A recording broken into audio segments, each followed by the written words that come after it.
The gunshot echoed through Willow Creek like thunder, sending birds scattering from the cottonwoods along the dusty Main Street.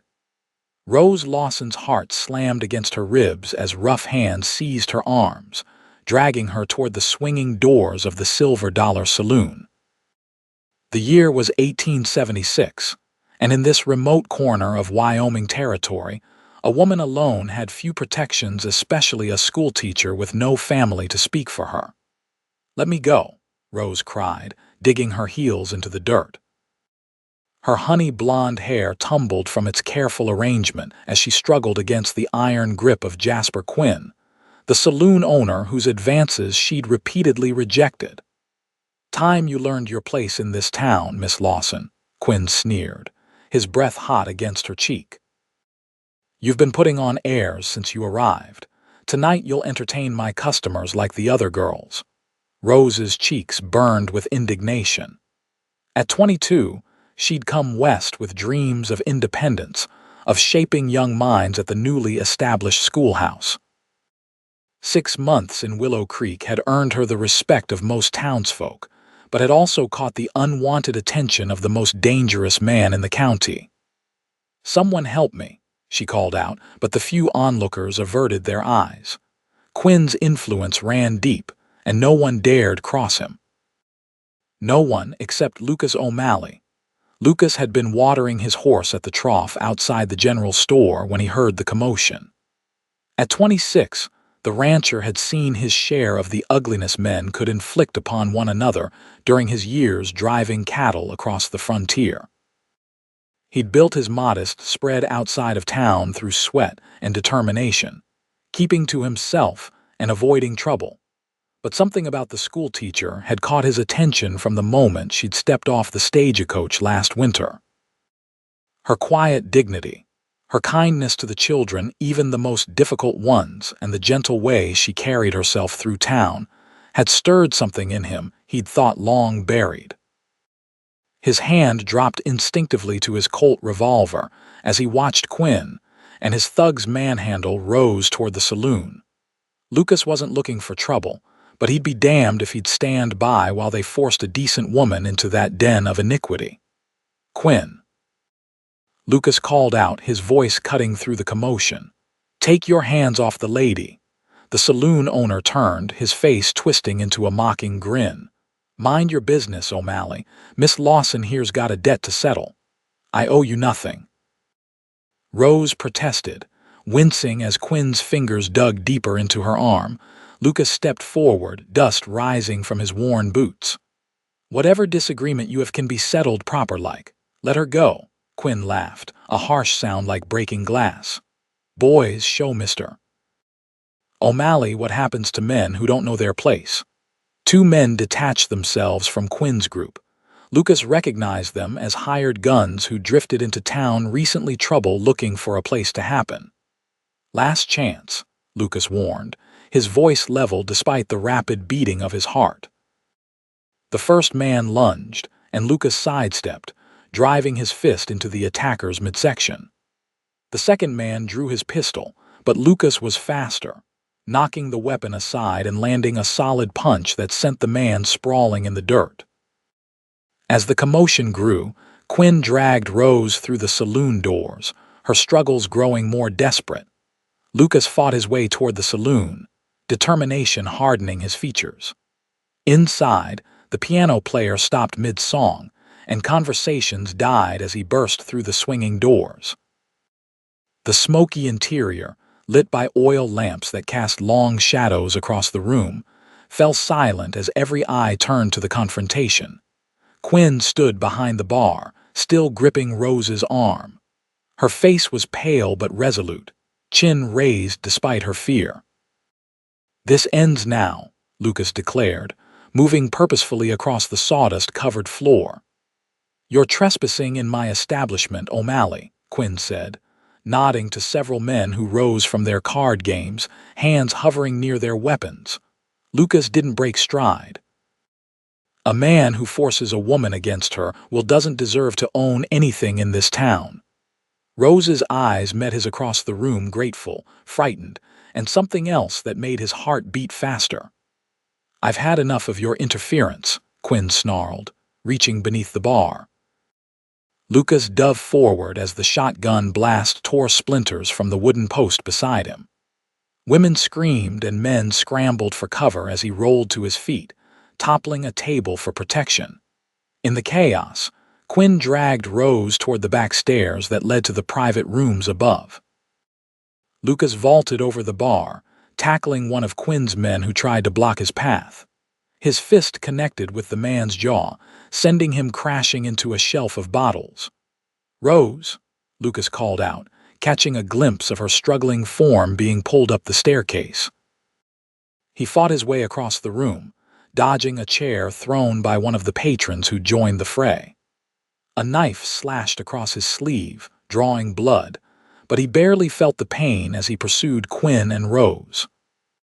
At the top of the stairs, Lucas found Quinn fumbling with a key to one of the rooms, still holding Rose with his other hand. When Quinn saw Lucas, he shoved Rose against the wall and drew his revolver. Lucas charged forward, knocking the gun aside as it discharged into the ceiling. Quinn was a large man, but Lucas had the strength that came from years of honest labor. They crashed against the wall, trading blows in the narrow hallway. "Run, Rose," Lucas shouted between punches. Instead of fleeing, Rose grabbed a heavy candlestick from a nearby table and brought it down on Quinn's head. The saloon owner staggered, momentarily stunned, and Lucas seized the opportunity, landing a decisive blow that sent Quinn crumpling to the floor. Without hesitation, Lucas swept Rose into his arms. "Hold on," he instructed, his voice gentle despite the urgency of the moment. She wrapped her arms around his neck, her body trembling against his chest. Lucas carried her down the stairs, through the still chaotic saloon floor. Men who might have considered stopping them thought better of it when they saw the look in his eyes. Outside, the evening air felt cool and clean after the stifling atmosphere of the saloon. Lucas didn't stop until they reached his horse, still tethered outside the general store. "Are you hurt?" he asked, setting Rose carefully on her feet but keeping a protective arm around her waist. "No," she whispered, though her voice shook. "Thank you, Mr. O'Malley. I don't know what would have happened if—" "Don't think on it," he interrupted softly. "It's over now." But both knew it wasn't. Quinn wouldn't take this humiliation lightly, and a confrontation had been brewing in Willow Creek for some time between those who wanted to build a decent community and those who profited from its lawlessness. "I need to get you somewhere safe," Lucas said, glancing back toward the saloon where men were now spilling onto the street. "My boarding house," Rose began. Lucas shook his head. "That's the first place they'll look. We need to get you out of town until things cool down." For a moment, Rose hesitated, weighing her limited options. Then, with a decisiveness that impressed him, she nodded. "Your ranch, it's not much," he admitted, "but no one will bother you there."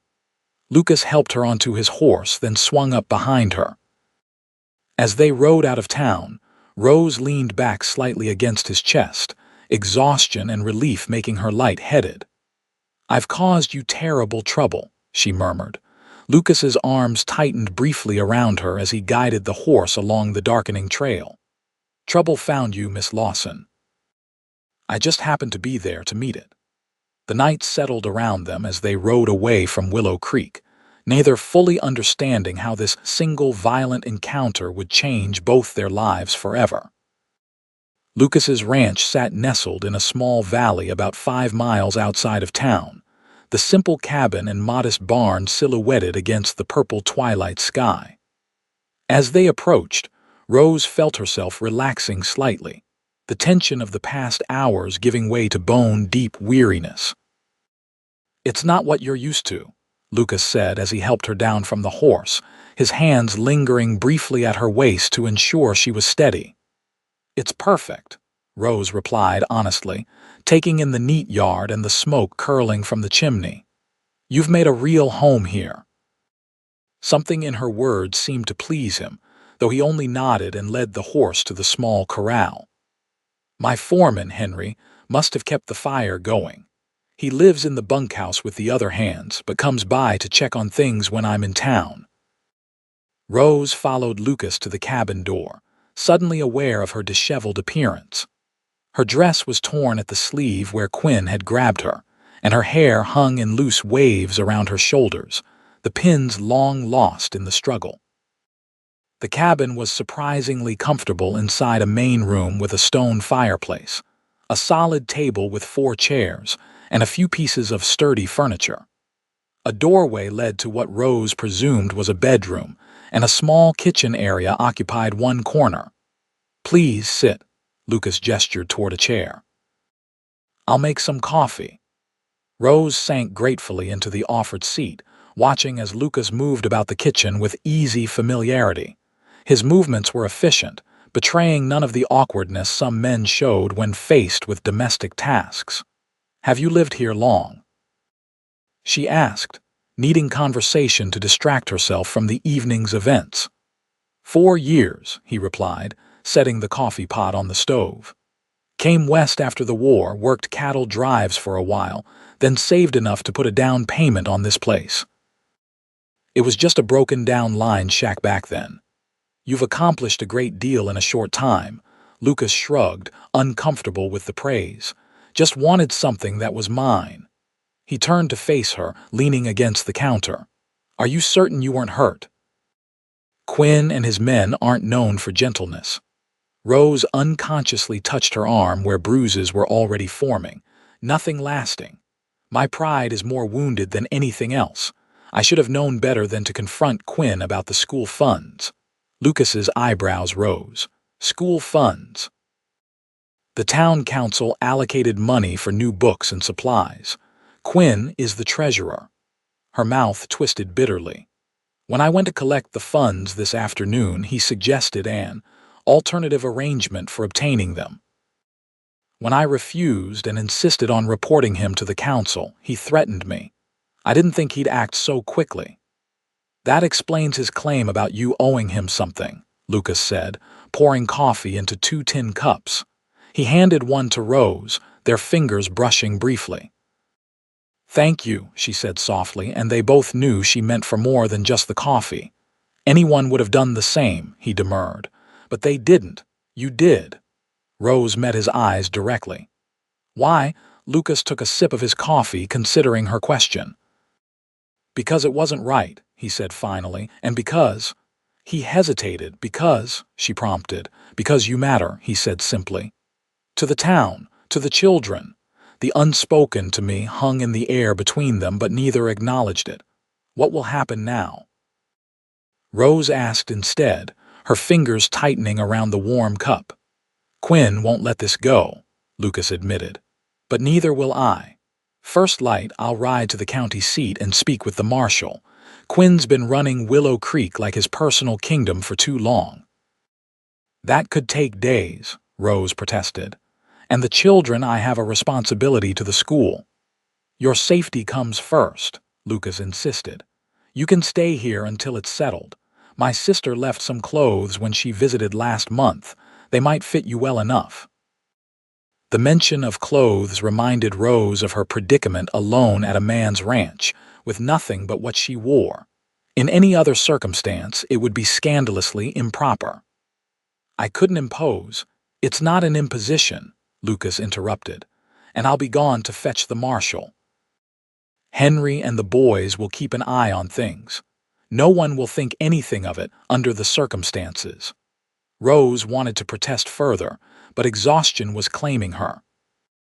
The day's events, from confronting Quinn about the missing funds to being dragged through town and rescued by Lucas, had left her drained.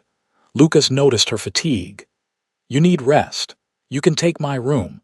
I'll sleep out here by the fire." "I couldn't take your bed, please," he said, and something in his voice made further argument impossible. "Let me do this for you." Rose nodded, suddenly too tired to resist. Lucas showed her to the bedroom, a simple space with a well-made bed, a chest of drawers, and a small table with a basin and pitcher. "There's water if you want to wash up," he said from the doorway, respectfully not entering the room. "My sister's things are in the bottom drawer." They might be a bit large, but they're clean. Thank you, Mr. O'Malley. Lucas, he corrected gently. After everything today, I think we can dispense with formalities. Lucas, she repeated and saw something warm flicker in his eyes. Then you must call me Rose. He nodded, a small smile touching his lips. Good night, Rose. You're safe here, I promise. After he closed the door, Rose sank onto the edge of the bed, emotions finally overwhelming her. She pressed her hands to her mouth to stifle the sobs that suddenly racked her body, not just from fear or relief, but from the strange, unexpected feeling that despite everything that had happened, somehow she had ended up exactly where she needed to be. Dawn broke clear and golden over the eastern hills, bathing the small ranch in soft light. Rose woke disoriented, momentarily confused by the unfamiliar surroundings until memories of the previous day came rushing back. She sat up slowly, noting she had slept in her torn dress, too exhausted last night to change into the borrowed clothes Lucas had offered. The sound of quiet movement in the main room told her Lucas was already awake. Rose quickly found the clothes he'd mentioned, a simple skirt and blouse that had belonged to his sister. They were indeed a bit large, but she managed to make them presentable enough. After washing her face and doing her best with her tangled hair using a comb she found on the washstand, Rose took a deep breath and opened the bedroom door. Lucas stood at the stove, frying bacon in a cast iron skillet. He turned at the sound of the door, and for a moment they simply regarded each other, yesterday's dramatic circumstances giving way to the awkward intimacy of sharing a morning. "You sleep all right?" he asked, turning back to the stove. "Better than I expected," Rose admitted, moving to help set the table. "Though I fear I've imposed terribly on your hospitality." "No imposition," Lucas replied, his voice carrying the soft drawl she'd noticed before. "Coffee's hot if you want some." They worked in surprisingly comfortable silence, moving around each other as if they'd done this dance before. When breakfast was ready, they sat across from each other at the small table. "I need to go into town today," Lucas said, serving her a portion of bacon and eggs. "Make arrangements with the marshal and check on things. Quinn won't take yesterday lying down." Rose nodded, concern creasing her brow. "I should come with you. The children will be wondering where I am, and Mrs. Parsons will be worried when I didn't return to the boarding house." "It's not safe," Lucas countered. "Not yet. I don't want Quinn or his men getting anywhere near you again." "I can't hide forever," Rose argued gently. "I came west to build a life for myself, not to cower in fear." Lucas's expression softened. "One day won't make a difference. Let me speak with the marshal first, make sure things are handled properly. Then we'll figure out what comes next."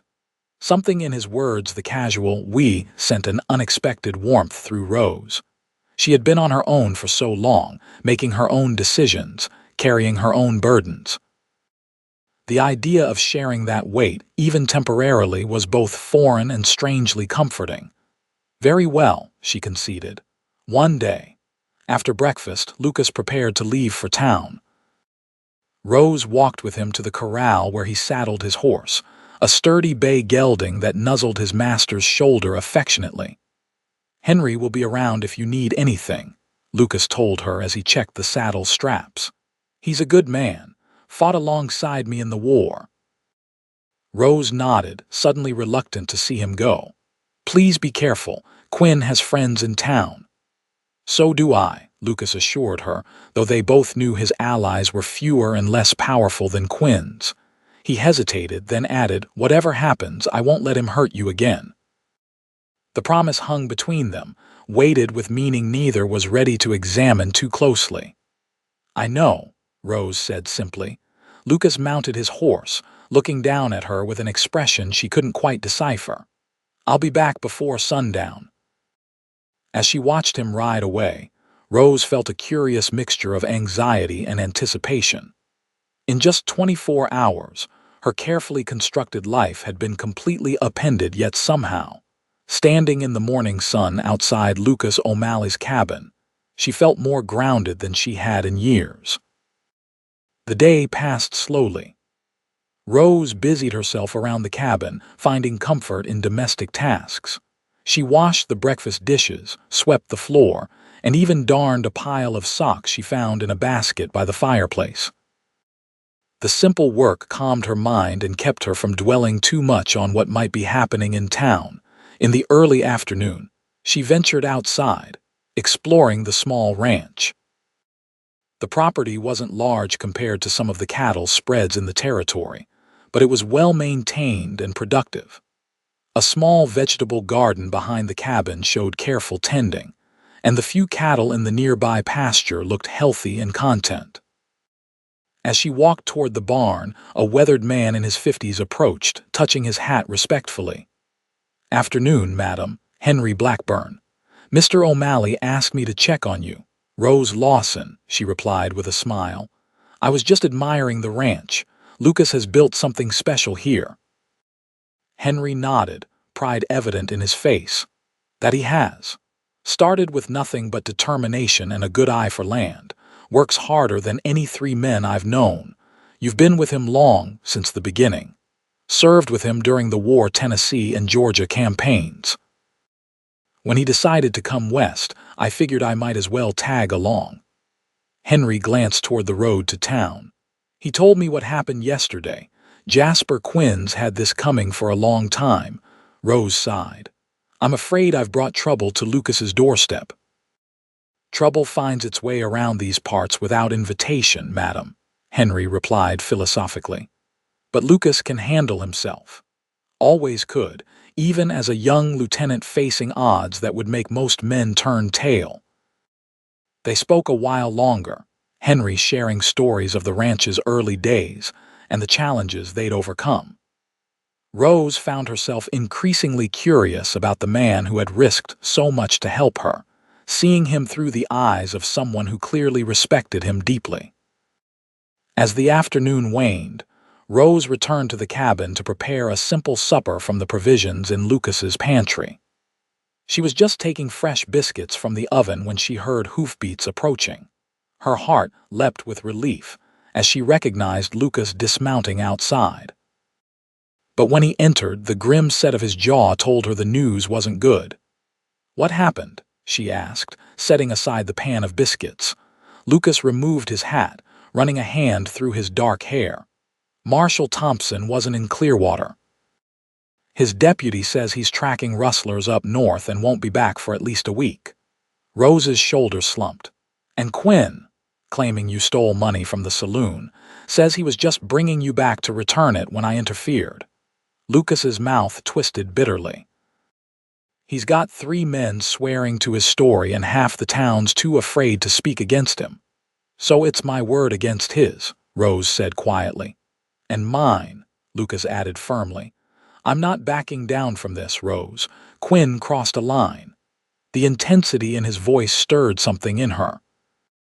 "What do we do now?"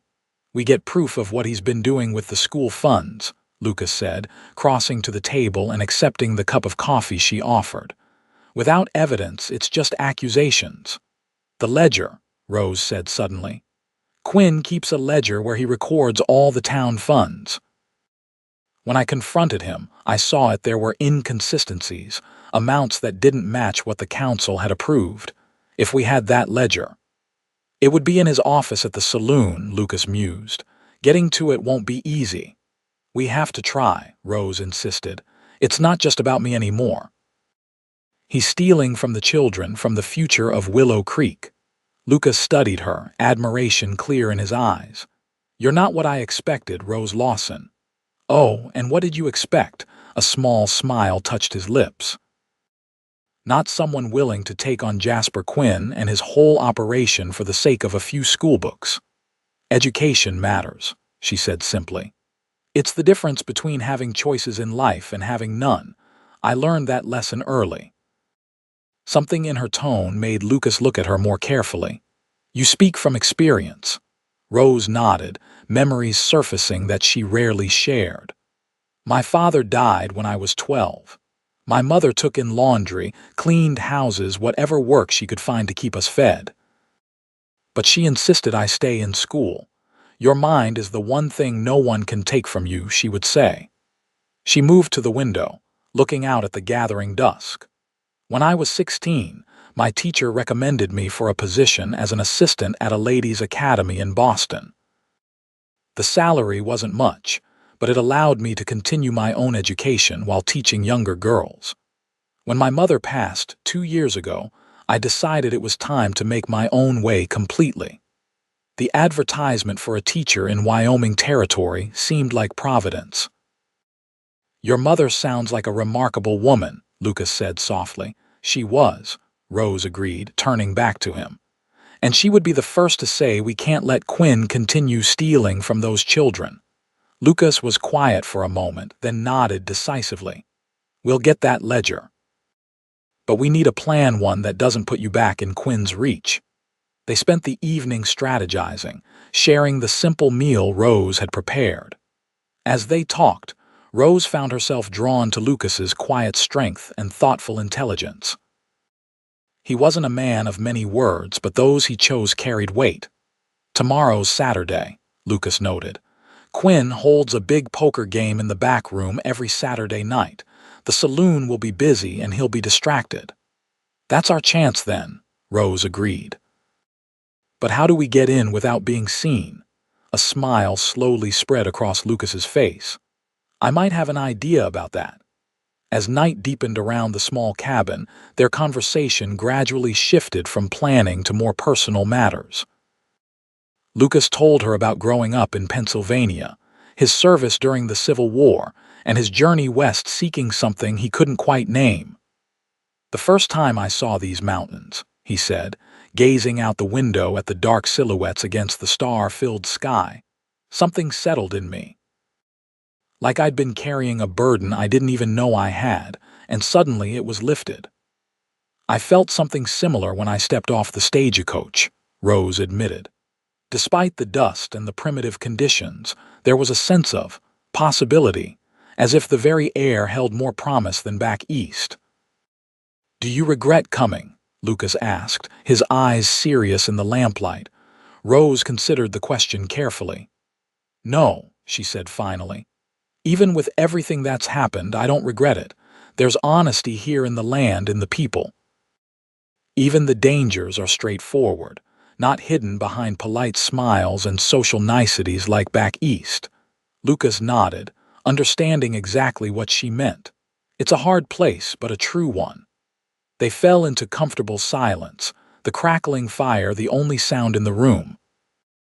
Rose found herself studying Lucas's profile, the strong line of his jaw, the small scar near his right eyebrow, the way his dark hair curled slightly at the nape of his neck. He was a handsome man, though she suspected he gave little thought to his appearance. More compelling was the sense of solid dependability he exuded, a quality Rose had found sadly lacking in the men she'd known before. Lucas O'Malley was a man who meant what he said and did what he promised, without fanfare or expectation of reward. As if sensing her scrutiny, Lucas turned, catching her gaze. For a moment, something electric passed between them, a recognition of mutual interest that transcended their current predicament. Then Lucas cleared his throat, breaking the spell. It's getting late. You should get some rest. Tomorrow will be challenging. Rose nodded, suddenly aware of the impropriety of their situation despite the circumstances that had created it. Yes, of course. Good night, Lucas. Good night, Rose. As she retired to his bedroom for the second night, Rose found her thoughts in turmoil. Beyond the danger posed by Quinn and the uncertain future of her position in Willow Creek, she now faced an even more unsettling realization. In just 2 days, Lucas O'Malley had become important to her in ways she hadn't anticipated and wasn't sure she was ready to confront. Saturday dawned with a sense of anticipation. Rose woke early, finding Lucas already outside tending to the morning chores. She made breakfast, and by the time he returned to the cabin, she had coffee brewing and biscuits in the oven. You didn't have to do all this, Lucas said, washing up at the basin by the door. I wanted to, Rose replied simply. It helps to stay busy when there's trouble ahead. They ate quickly, going over the details of their plan one more time. Lucas had decided they would wait until evening, when the saloon would be at its busiest and Quinn distracted by the high-stakes poker game he hosted every Saturday. Sadie Miller works as a serving girl at the saloon, Lucas explained. Her younger brother Tom is in your school, I believe. Rose nodded. Tom's a bright boy. Sadie often comes to parent meetings in place of their mother, who's unwell. I spoke with her yesterday in town. She's willing to help us, says Quinn's been skimming from her wages, claiming she breaks too many glasses. She'll risk her position, Rose worried. She was already considering leaving, Lucas assured her. Quinn's been pressuring her to entertain customers privately. She's been saving for a ticket to Denver, where her aunt lives.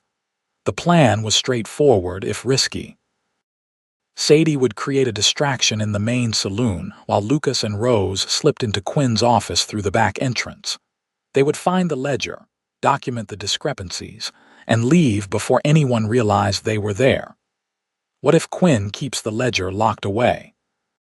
Rose asked as they cleared the breakfast dishes.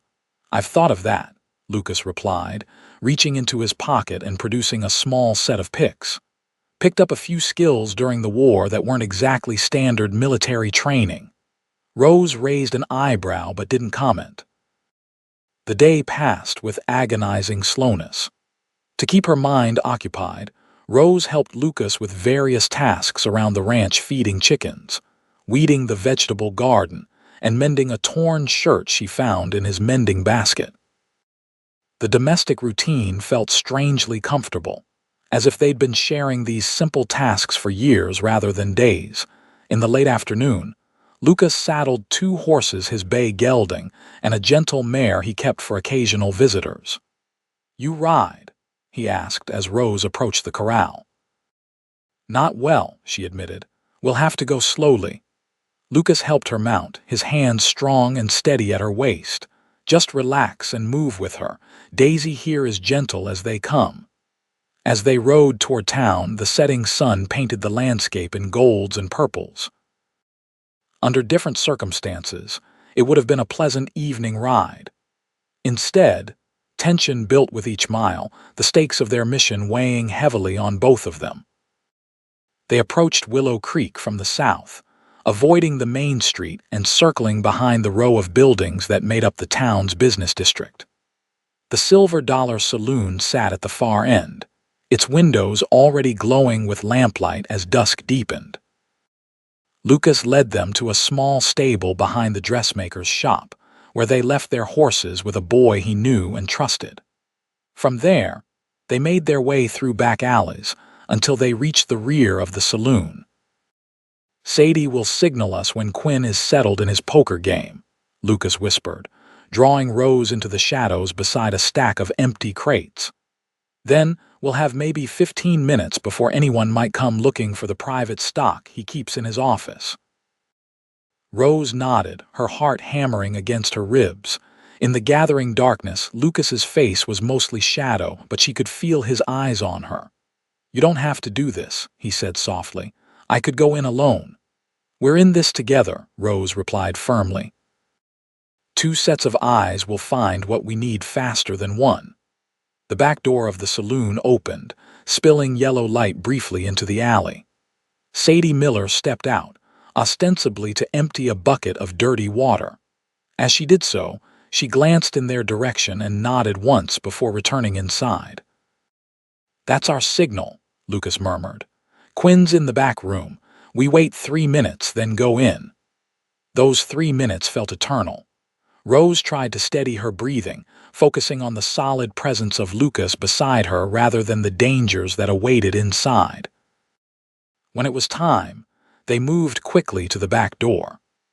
Lucas eased it open, and they slipped inside a narrow hallway that led past the kitchen toward the main floor of the saloon. The noise from the front room, raucous laughter, the tinkling of a poorly tuned piano, The clink of glasses provided cover for their footsteps. Lucas pointed to a door on their right, Quinn's office. With one more glance toward the saloon to ensure no one was coming, he tried the handle. Locked as expected. Kneeling before the door, Lucas extracted his picks and set to work on the lock. Rose kept watch, her nerves stretched taut as a fiddle string. From the main room came a sudden crash and raised voices, Sadie's distraction. Right on schedule. The lock clicked, and Lucas pushed the door open, ushering Rose inside before following and closing it softly behind them. The office was small but well-appointed, with a large desk, a leather chair, and shelves lined with bottles of expensive liquor. "The ledger," Rose whispered, moving immediately to the desk. It had a red leather cover. They searched quickly, methodically, conscious of each passing second. Rose found it in the bottom drawer, a substantial book with columns of neat figures recording the town's various funds. "Here," she said, opening it on the desk and turning to the pages for the school fund. "Look, the council approved $50 for new books last quarter, but he only recorded 30 as disbursed, and here $20 for roof repairs that never happened." Lucas leaned over her shoulder, his presence warm and reassuring as they documented the discrepancies. "There's a pattern here. He's been taking a percentage from every town account, not just the school fund." Rose took a small notepad from her pocket and quickly copied down the most damning figures, her teacher's handwriting precise even in haste. This should be enough to convince the marshal. A sound from the hallway froze them both. Footsteps approaching the office. Lucas moved instantly, pulling Rose away from the desk and toward a small closet in the corner. They barely managed to close themselves inside before the office door opened. Through a small crack, Rose could see Jasper Quinn enter, followed by a man she didn't recognize, well-dressed, with the hard eyes of someone accustomed to getting his way. "The deed's right here, Malone," Quinn was saying, opening another drawer in the desk. "Once you sign, the mining rights are yours free and clear." "And the current property owner?" the stranger Malone asked. Quinn chuckled, a sound that made Rose's skin crawl. "O'Mal is a problem that's being handled. By tomorrow, he'll either be dead or on his way out of the territory." Rose felt Lucas stiffen beside her in the cramped closet. His ranch, Quinn was selling mining rights to his land. The implications were staggering. Not only was Quinn embezzling from the town funds, but he was also planning to force Lucas off his property or worse. The two men continued their discussion, unaware of the hidden witnesses to their scheme. In the close confines of the closet, Rose could feel Lucas's controlled breathing, the tension in his body as he listened to his own land being sold out from under him. Finally, after what seemed an eternity, Quinn and Malone left the office, locking the door behind them. Rose and Lucas remained still for several more minutes, ensuring they were truly gone before emerging from their hiding place. "Lucas," Rose began, but he shook his head, his expression grim. "Not now. We need to get out of here first." He moved to the door, picks ready to unlock it from the inside, but before he could begin, they heard a commotion from the main saloon, shouting, the crash of breaking furniture, and then a woman's scream that Rose recognized immediately. "Sadie," she gasped. Lucas hesitated only a moment before his decision was made. "Change of plans. We're going out the window." The office had a small window that looked out onto the side alley. Lucas forced it open and helped Rose through first, then followed, closing it as best he could behind them. Rather than heading directly back to their horses, Lucas led Rose around to the front of the building, staying in the shadows. They needed to know what had happened to Sadie. From their vantage point, they could see inside the saloon through the front windows. The main room was in chaos. A fight had broken out, and in the midst of it, Sadie was being roughly handled by one of Quinn's men while Quinn himself looked on with evident displeasure. "He knows," Rose whispered. "Somehow he figured out she was helping us." Lucas's jaw tightened. "I can't leave her there." "We can't go in the front," Rose said, thinking quickly, "but I have an idea." She outlined her plan rapidly, and though Lucas clearly didn't like putting her at risk again, he recognized it was their best option under the circumstances. Minutes later, Rose walked openly down the boardwalk toward the saloon entrance. She had rearranged her hair and borrowed Lucas's coat, which was much too large but served to change her silhouette. With her head down and her stride purposeful, she hoped to be taken for a traveler just arrived in town rather than the schoolteacher everyone was looking for. As she approached the saloon doors, she took a deep breath and pushed through them, entering the chaotic scene inside. Men were still shouting and arguing, though the actual fighting had subsided. Quinn stood near the bar, berating Sadie while holding her arm in a painful grip. Rose moved through the crowded room, keeping her face partially hidden by the coat's collar. When she was close enough, she deliberately bumped into a large cowboy, causing him to spill his drink onto another patron. "Watch where you're going." The man shouted, shoving the cowboy he thought responsible. In an instant, the fight reignited, spreading across the room like wildfire. In the confusion, Rose made her way to Quinn and Sadie. "Fire," she shouted suddenly, pointing toward the back of the saloon. "The kitchen's on fire." The word fire in a wooden building filled with alcohol had the expected effect. Panic erupted, with men rushing toward the doors. Quinn's grip on Sadie loosened as he turned to look where Rose was pointing. It was all the opportunity Lucas needed. Having entered through the back during the renewed chaos, he reached Quinn from behind, landing a solid punch that sent the saloon owner staggering. Before Quinn's men could react, Lucas had grabbed both Sadie and Rose by the arms and was propelling them toward the exit. "Stop them!" Quinn roared, but his voice was lost in the general commotion as people continued to flee the supposedly burning building. Outside, Lucas hurried the women away from the saloon, not toward their waiting horses but down a side street where fewer people would notice them. "Are you all right?" He asked Sadie, who was trembling but nodded bravely. "He figured out I was helping you," she said, her voice shaking. "One of the other girls must have overheard us talking yesterday."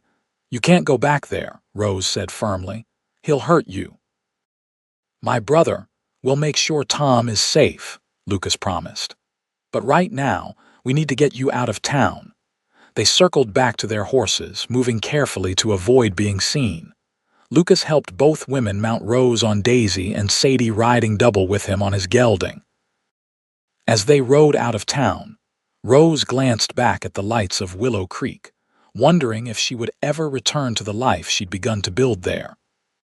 Between Quinn's accusations against her and what they had discovered about his plans for Lucas's ranch, it seemed the peaceful existence she had hoped for was rapidly slipping away. Yet riding beside Lucas in the moonlight, with the evidence of Quinn's corruption safely recorded in her notebook, Rose felt a curious sense of rightness. Whatever came next, they would face it together. The ride back to the ranch was tense, all three of them alert for sounds of pursuit. But it seemed their escape had gone unnoticed in the chaos of the saloon, and they reached the safety of Lucas's property without incident. Henry was waiting for them, his weathered face creased with concern. "Heard there was trouble in town," he said as they dismounted. "More than we expected," Lucas replied grimly, helping Sadie down from his horse. "Quinn's selling mining rights to my land to a man named Malone. Made it sound like I'd be out of the picture very soon." Henry's expression darkened. "That explains the riders I saw earlier, scouting the north boundary. Thought they might be looking for strays, but they weren't paying any attention to the cattle." "Malone's men, most likely," Lucas said, checking the property before finalizing the deal. Inside the cabin, they shared what they had discovered with Henry and Sadie. The ledger entries Rose had copied clearly showed Quinn's systematic theft from town funds, while the conversation they had overheard revealed an even more sinister plot. If Malone wants mining rights, there must be something valuable on your land, Sadie observed. Gold, maybe, Lucas shook his head. I've worked every inch of this place. There's no gold. Could be coal, Henry suggested. There's been talk of a railroad spur coming through the valley. Coal would be valuable for the steam engines. Whatever the reason, it was clear that Quinn and Malone presented a danger not just to Lucas's ownership of the ranch, but potentially to his life. And with Quinn's accusations against Rose still hanging over her, their options were limited. We need to get this evidence to someone who can act on it, Rose said, tapping her notebook. The marshal may be away, but what about the circuit judge? When is he due in Clearwater next? Not for another 3 weeks, Lucas replied. And Quinn won't wait that long to make his move. They talked late into the night, weighing their options. Sadie would stay at the ranch for her own safety, while Henry would ride at first light to Tom's friend's house where the boy was staying for the weekend, and bring him back to the ranch as well. We should take turns keeping watch, Lucas said as the hour grew late. Quinn might send men here tonight. I'll take first shift, Henry volunteered. You three get some rest. Rose helped Sadie settle in the bedroom, insisting the younger woman take the bed while she would make do with blankets on the floor. Lucas would sleep near the fireplace in the main room, ready to respond to any trouble. As Rose arranged her makeshift bed, Sadie watched her with knowing eyes. He cares for you, she said quietly. Lucas, I've never seen him look at anyone the way he looks at you. Rose felt warmth rise in her cheeks. We barely know each other. Sadie smiled slightly. Sometimes that doesn't matter. My parents knew within a week of meeting that they were meant for each other. Been married 25 years now. It's not like that, Rose protested, though without much conviction. We're just trying to survive this situation. If you say so, Sadie replied, clearly unconvinced. But life out here is too uncertain to waste time denying what your heart already knows. Rose had no response to that. She bid Sadie good night and slipped out to the main room for a glass of water before trying to sleep. Lucas sat at the table, cleaning his revolver by the light of a single lamp. Everything all right? He asked, looking up as she entered. Yes, Sadie's settling in. Rose hesitated, then moved to sit across from him. Lucas, I need to apologize, his brow furrowed. For what? For bringing all this trouble to your door.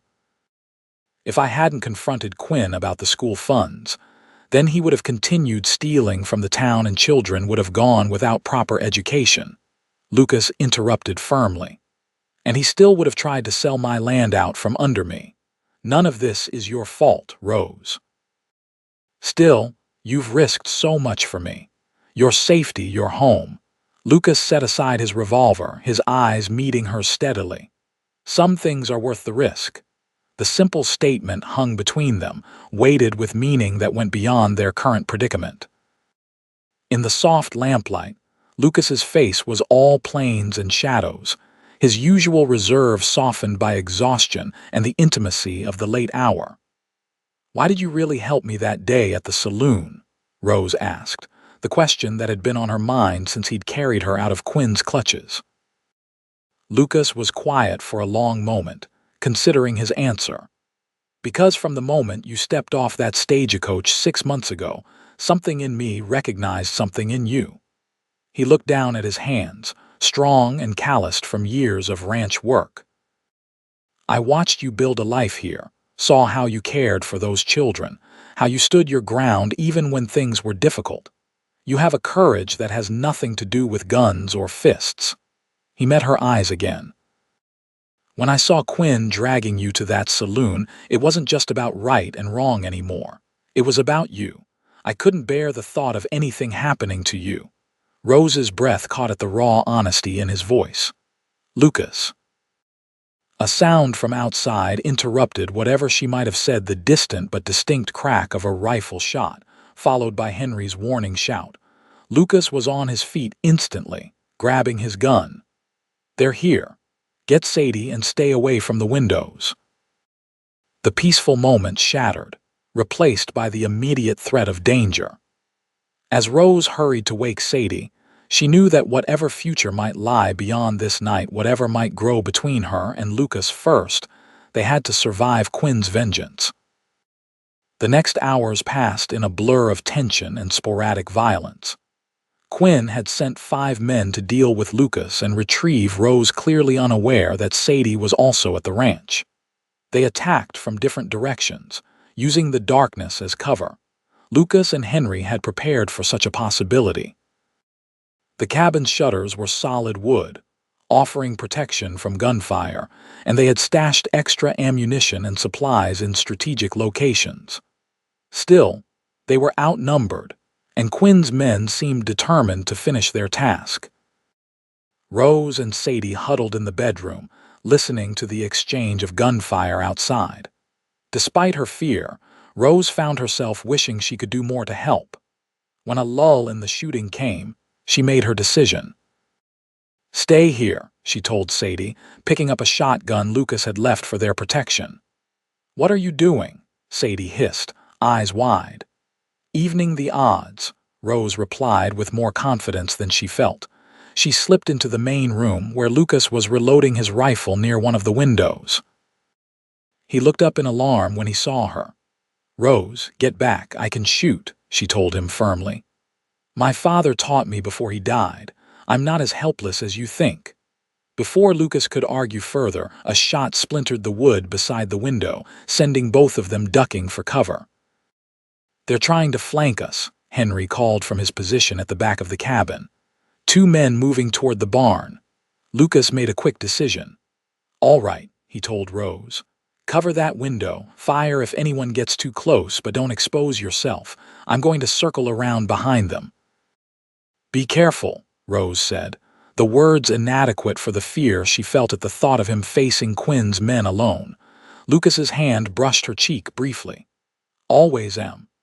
Then he was gone, slipping out through a back entrance Henry had been guarding. For what seemed like hours, Rose maintained her position, the weight of the shotgun unfamiliar but not entirely foreign in her hands. Twice, she fired warning shots when shadows moved too close to the cabin, earning herself a nod of approval from Henry. The sound of fighting from the direction of the barn told them Lucas had engaged the flanking attackers. Then silence fell, more unnerving than the gunfire had been. "Lucas," Henry called softly. No answer came. Rose's heart hammered against her ribs. Had he been hurt, captured? The uncertainty was unbearable. Then, just as she was about to suggest they check on him, the front door burst open. Rose swung the shotgun toward the entrance, finger tightening on the trigger only to release it in relief when she recognized Lucas, supporting a limping Henry. "What happened?" she asked, rushing to help them. "Henry took a bullet in the leg," Lucas explained, easing the older man into a chair. "Clean through, but he's lost blood."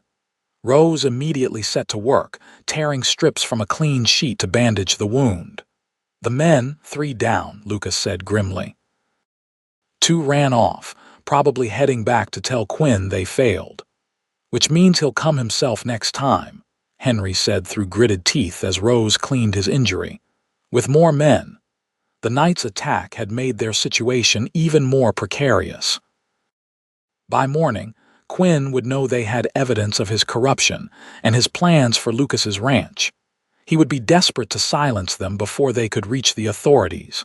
"We need to leave," Lucas decided as dawn broke pale and clear over the ranch. "All of us." "Quinn won't stop until he gets what he wants." "Where can we go?" Sadie asked, exhaustion evident in her young face after the night's ordeal. "The Lewis settlement," Henry suggested. "My sister's family lives there. It's 2 days' ride north, but Quinn's influence doesn't reach that far." Lucas nodded. "We'll gather what supplies we can and leave within the hour. Quinn will expect us to head for Clearwater to find the marshal, so going north might buy us some time." As they prepared to abandon the ranch, Rose felt a profound sadness for Lucas. This place represented years of his hard work and dreams, a home he had built from nothing.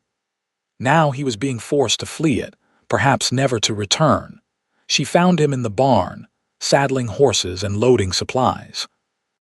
For a moment, she simply watched him work, admiring the efficiency of his movements even after a sleepless night of fighting. "I'm sorry about your ranch," she said finally. Lucas paused, his hand stilling on the saddle strap. "It's just land and buildings," he said, though his voice betrayed the loss he felt. "The important thing is keeping everyone safe." Rose moved closer, placing her hand gently on his arm. "We'll make this right, Lucas. Quinn won't get away with this." He turned to face her, his expression softening as he looked down at her. "When this is over." He began, then hesitated. "Yes," Rose prompted, her heart suddenly beating faster. "When this is over, I'd like to court you properly," Lucas said, the formal words contrasting with the intensity in his eyes. "If you'd be amenable to that." Despite everything, the danger, the uncertainty, the loss, Rose felt a surge of joy at his words. "I would be very amenable," she replied softly. For a brief, perfect moment, the world outside ceased to exist. Lucas's hand came up to touch her cheek, and Rose leaned into the contact, closing her eyes. The sound of approaching horses shattered the moment. "Lucas." Henry's warning call came from the cabin. They rushed outside to see a cloud of dust on the road from town, at least a dozen riders approaching fast. "Quinn," Lucas said grimly, "and it looks like he's brought half the town with him." There was no time to flee. With Henry injured and Sadie and Tom to protect, they couldn't outrun so many pursuers. They would have to make their stand here. "Get everyone into the root cellar," Lucas instructed Rose. "There's an escape tunnel that leads to the creek bed. If things go badly, get them out that way." "I'm not leaving you to face them alone," Rose protested. "This isn't a discussion," Lucas said firmly. "Quinn wants you most of all to silence what you know about his corruption. I can't fight them and worry about your safety at the same time." Before Rose could argue further, the riders came into clear view. But to everyone's surprise, the man leading them wasn't Jasper Quinn. "That's Marshal Thompson," Henry said, squinting at the approaching group. "And Judge Parker with him." Lucas and Rose exchanged confused glances. How had the marshal returned so quickly? And why was the circuit judge with him? As the riders drew closer, they could see that Quinn was indeed among them, but his hands were bound, and he rode between two deputies who kept their rifles trained on him. The group reined in before the cabin, dust settling around them as Marshal Thompson dismounted. He was a tall man with a weathered face and eyes that missed nothing. "Lucas O'Malley," he called. "That's right," Lucas replied cautiously, his rifle still ready at his side. "And I reckon that's Miss Rose Lawson with you," the marshal continued, nodding toward Rose. "Been looking for you both." "Whatever Quinn's told you," Lucas began, but Thompson raised a hand to stop him. "Quinn hasn't told us anything yet, but he will." The marshal's stern gaze shifted to the bound saloon owner. "We caught him and his friend Malone trying to leave town this morning with a considerable sum that didn't appear to belong to them." "How did you know to look for them?"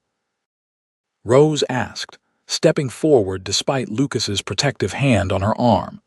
A slight smile creased the marshal's face. "Had a visitor ride all night to find me, young lady named Sadie Miller. Said you had evidence of corruption and that Quinn was planning violence against this ranch." Sadie emerged from the cabin, her face breaking into a relieved smile. "I slipped out during the gunfight," she explained to Lucas and Rose's astonished expressions. "Figured our best chance was getting help, and I knew where the marshal was supposed to be tracking those rustlers." "Brave girl," Judge Parker commented, a distinguished older man with silver hair and sharp eyes. "She brought quite a tale, and from what we found when we arrested Quinn, it appears to be true." Rose produced her notebook with the copied ledger entries. "This is the evidence of his embezzlement from town funds, and he was planning to sell mining rights to Lucas's land without his knowledge or consent." The judge examined the notes carefully. "This corroborates what we found in Quinn's possession deeds and documents that appeared to have forged signatures." He looked up at Lucas. "It seems, Mr. O'Malley, that your land sits atop a significant coal deposit, one that would be quite valuable with the railroad coming through." "There's more," Henry added, detailing what they had overheard about plans to force Lucas off his land or worse. As the full extent of Quinn's crimes became clear, Marshal Thompson ordered his deputies to take the saloon owner to Clearwater to await trial. Judge Parker would follow to oversee the legal proceedings, ensuring that Quinn's influence couldn't corrupt the process. "What about the town funds he stole?" Rose asked. "The school children need those books and supplies. Restitution will be part of any sentencing," the judge assured her. "And I believe we found most of the money in Quinn's safe when we arrested him." As the group prepared to depart, the marshal approached Lucas and Rose. "Miss Miller speaks highly of both of you," he said. "Says you risked everything to expose Quinn's corruption and protect her and her brother."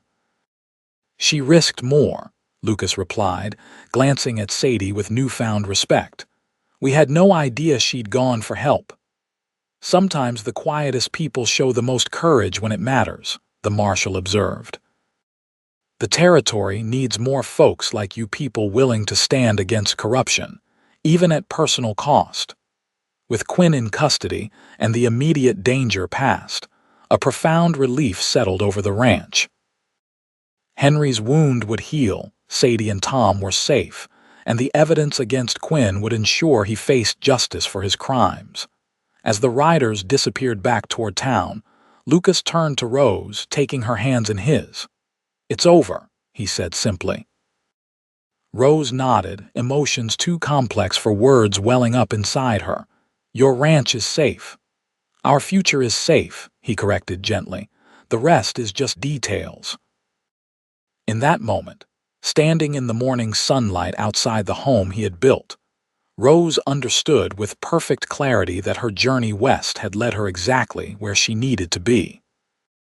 Not just to Willow Creek or to teaching, but to this man who had fought his way into a saloon and carried her out, and in doing so, had carried himself into her heart. 3 months later, Willow Creek had transformed. With Jasper Quinn convicted and sentenced to prison, the town had elected a new council and treasurer. The school received its rightful funds, allowing Rose to purchase the books and supplies her students needed. Quinn's saloon was purchased by a family from back east who converted it into a respectable hotel and restaurant. On a warm Saturday afternoon, the townspeople gathered in the small church to witness the marriage of Lucas O'Malley and Rose Lawson. The building overflowed with well-wishers, parents of Rose's students, Lucas's ranch hands, and friends who had stood by them during the confrontation with Quinn. Henry, fully recovered from his wound, stood proudly as Lucas's best man. Sadie, who had decided to stay in Willow Creek and was now working as Rose's assistant at the school, served as maid of honor, with her brother Tom grinning widely as he carried the rings. As Rose walked down the aisle in a simple white dress, adorned with lace sent by her former colleagues in Boston, she caught Lucas's eye. The look they shared spoke of everything they had endured together and the life they were choosing to build. Judge Parker, who had returned to Willow Creek specifically for the ceremony, spoke eloquently about courage, commitment, and community values that Rose and Lucas had demonstrated through their actions. "By the power vested in me," the judge concluded, "I now pronounce you husband and wife." When Lucas kissed his bride, the cheers that erupted seemed to shake the very rafters of the small church. The celebration continued well into the evening at Lucas's ranch, now their ranch, with music, dancing, and enough food to feed half the territory. As twilight painted the sky in shades of gold and purple, Lucas led Rose away from the festivities to a quiet spot overlooking the valley. "Happy?" he asked, his arm around her waist. "Completely," she replied, leaning into his embrace. "Though I still can't believe how much has changed in just a few months. When Quinn dragged me into that saloon, I thought my life here was over. Instead, it was just beginning, Lucas said, turning to face her fully. "I have something for you." From his pocket, he produced a small leather-bound book. Rose opened it to find the deed to the ranch now with both their names inscribed as owners. "Lucas," she breathed, touched by the gesture. "This land, this home, it's ours together now," he said. "Just as everything else will be from this day forward." Rose closed the deed and looked up at her husband, still marveling at the word. "When I came west, I was looking for independence, for a place to make my own way. I never expected to find a partner. Life has a way of giving us what we need, even when it's not what we thought we wanted," Lucas replied, his voice soft in the gathering dusk. "When I fought my way into that saloon and carried you out, I had no idea I was carrying my future in my arms." Rose smiled, remembering the fear and chaos of that day, now transformed by time into the beginning of their love story. "I think perhaps I did know, somewhere deep inside, that you were someone special, even then." In the distance, they could hear the sounds of their wedding celebration, continuing music and laughter drifting on the evening breeze. Soon, they would return to their guests, to the community that had become family. But for now, this moment belonged to them alone. "I love you, Rose O'Malley," Lucas said, the name still new and wonderful on his tongue. "And I love you, Lucas O'Malley," she replied, rising on tiptoe to kiss him as the first stars appeared in the darkening sky. 5 years later, the O'Malley Ranch had prospered beyond what either Lucas or Rose could have imagined on their wedding day. The coal deposit on their land had indeed proven valuable, but instead of selling the mining rights, they had negotiated a partnership that allowed them to maintain control of their property while sharing in the profits. The school in Willow Creek had grown along with the town, now housed in a proper building with 2 classrooms. Rose still taught the older children, while Sadie, who had completed her own education through Rose's guidance, taught the younger ones. The railroad had brought new families to the area, and Willow Creek was slowly transforming from a rough frontier settlement into a proper town. On a crisp autumn afternoon, Rose sat on the front porch of their expanded home, watching Lucas teach their 3-year-old son James to ride his first pony. Their daughter Elizabeth, just 1 year old, played contentedly at Rose's feet with wooden blocks Lucas had carved for her. "Not too fast," Rose called, though she knew Lucas would never let their son come to harm. Lucas grinned back at her, one hand securely on James's back as the boy clutched the pony's mane with determined concentration. "He's a natural, just like his mother." Rose laughed. "I believe you're thinking of yourself, Mr. O'Malley. I still remember how I clung to poor Daisy like she was going to bolt at any moment." "And yet you've become quite the horsewoman," Lucas replied, his eyes warm with pride and love. It was true.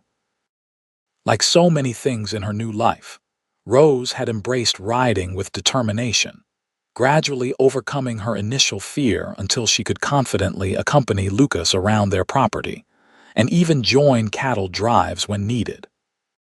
Their life together had fallen into a rhythm that suited them both, Lucas managing the ranch and the mining operation, Rose dividing her time between teaching and her growing family.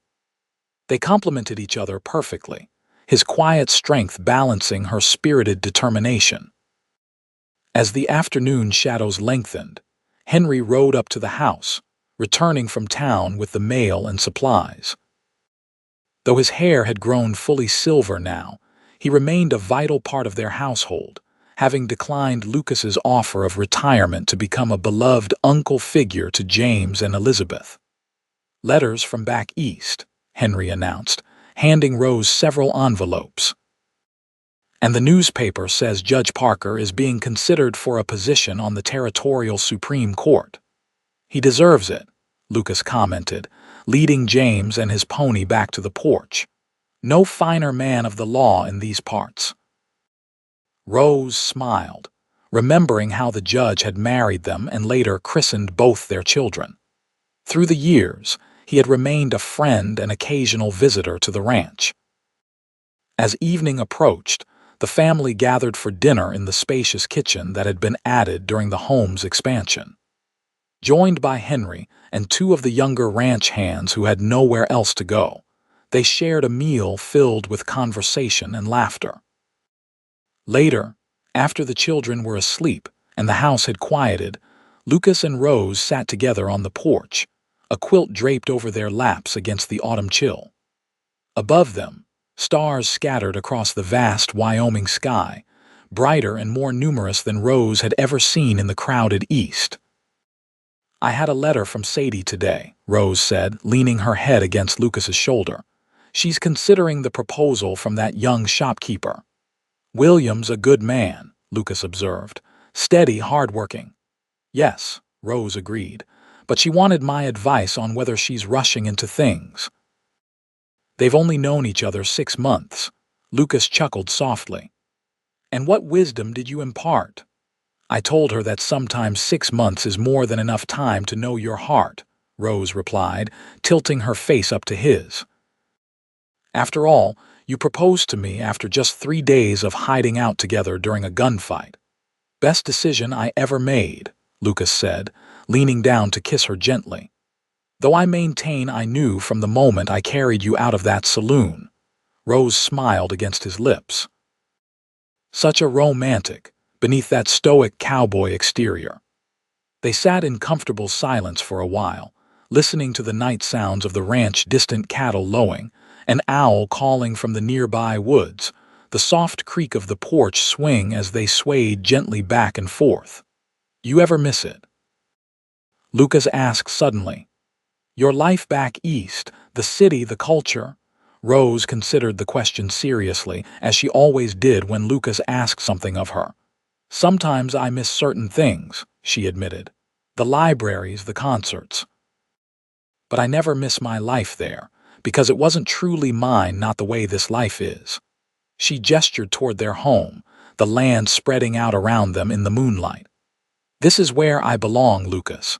With you, with our children, with this community we've helped build."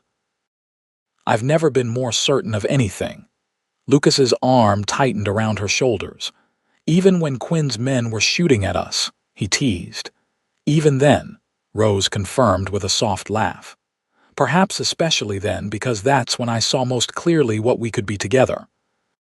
As the evening deepened around them, Rose reflected on the journey that had brought her to this moment, from the frightened young teacher being dragged into a saloon, to the confident woman and mother she had become.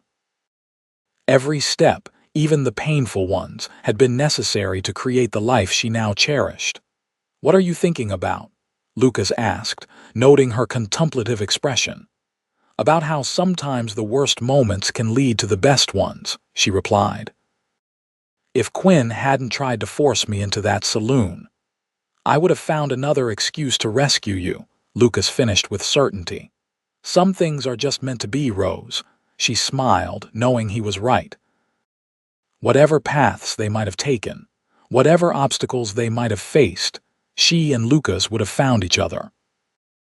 Their love story had begun in chaos and danger, but had blossomed into something enduring and beautiful, like the wild prairie roses that had begun to flourish in the garden she had planted, delicate yet strong enough to withstand the harshest Wyoming winters. "I love you, Lucas O'Malley," Rose said, the words as true now as they had been on their wedding day.